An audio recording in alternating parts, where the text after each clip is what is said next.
விடாமுயற்சி ஃபீவர் இன்னும் முடியலன்னு நினைக்கிறேன். இருந்தாலும் நம்ம டைம் டிராவல்குள்ளே போயிடுவோம்.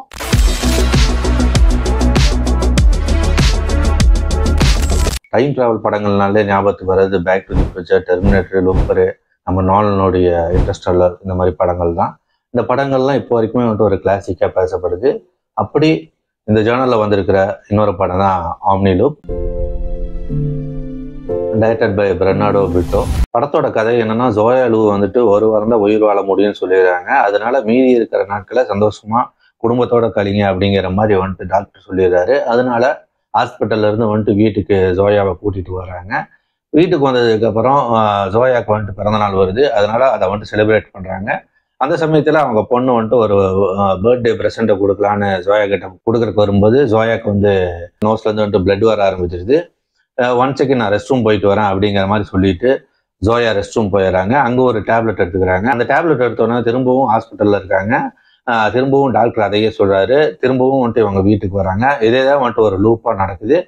இந்த லூப்ல இருந்து ஜோயா எப்படி வெளியே வந்தாங்க, ஜோயா யாரு, இதெல்லாம் தான் வந்துட்டு இந்த படத்துடைய மீதி கதை. படம் ரொம்பவே நல்லா இருந்துச்சு. ஒரு குட் அட்டெம்ப்ட் தான். ஜோயா எப்படி சாகுறாங்கன்னா வந்துட்டு அவங்களுக்கு பார்த்தீங்கன்னா உடம்புலேயே வந்துட்டு பிளாக் ஹோல் இருக்கும். அந்த பிளாக் ஹோலுக்கு வந்துட்டு கரெக்டான ரீசன் வந்துட்டு டாக்டர்னால சொல்ல முடியாது. ஒரு வாரத்துக்கு மேலே வந்துட்டு அவங்களால வந்துட்டு உயிர் வாழ முடியாது. அந்த பிளாக் ஹோல் வந்துட்டு அப்படியே பெருசாக ஆரம்பிக்கும்.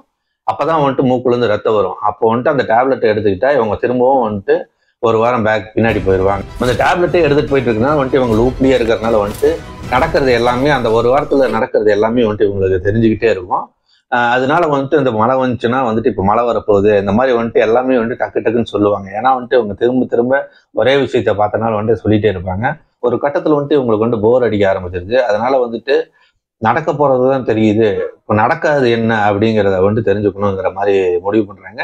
இந்த சமயத்துல தான் வந்துட்டு பவுலாங்கிற ஒரு ஸ்டூடெண்ட் வந்துட்டு சந்திக்கிறாங்க.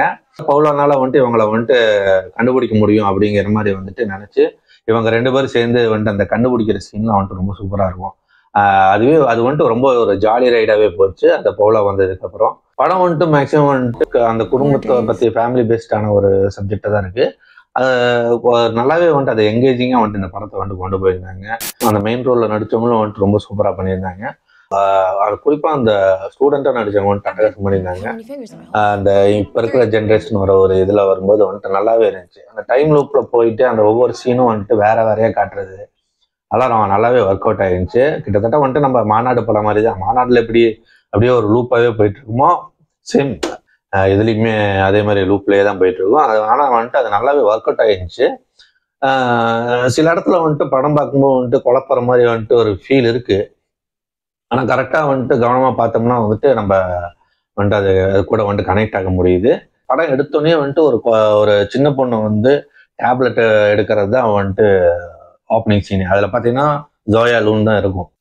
அந்த சீன் வந்துட்டு கடைசியில கிளைமேக்ஸ்ல வரும். சீன்லாம் வந்துட்டு நல்லாவே ஒர்க் அவுட் ஆயிருந்துச்சு. இந்த மாதிரி டைம் டிராவல் படங்கள்ல எல்லாம் மியூசிக் வந்துட்டு பெரிய ரோல் பண்ணும். நீங்க இன்ட்ரெஸ்டல் படங்களை எடுத்துக்கிட்டாலே வந்துட்டு தெரியும் அதுல எவ்வளவு பெரிய மியூசிக் வந்துட்டு எவ்வளவு பேக் போனா இருக்கும் அப்படிங்கிற மாதிரி.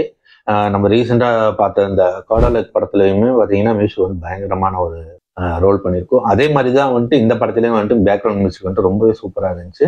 அதை டைம் டிராவல் படத்துக்குலாம் வந்துட்டு மியூசிக் வந்துட்டு பெரிய ரொம்ப முக்கியத்துவம் இருக்கு. அதை வந்துட்டு நல்லாவே புரிஞ்சு இந்த படத்துக்கு வந்துட்டு அட்டகாசமா பண்ணியிருக்காங்க.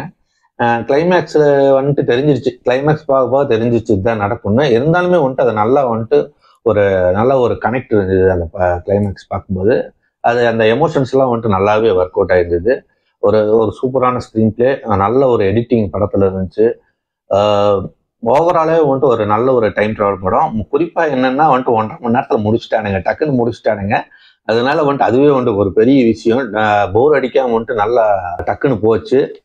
இது எப்படின்னா ஒரு பட்டி படம் மாதிரி ஒரு நீட்டா ஒரு டிஃப்ரெண்டாகவும் அதே சமயத்துல வந்துட்டு ஜாலியாகவும் இருக்கும். ஸோ இந்த படம் வந்துட்டு ரொம்ப என்கேஜிங்கா நல்ல ஒரு அட்டெம்ப்டா இருக்கு. கண்டிப்பா பாருங்க. நம்ம வேற ஒரு படத்துல சந்திப்போம். லைக், ஷேர், கமெண்ட் கண்டிப்பா ஷேர் பண்ணுங்க. தேங்க்யூ.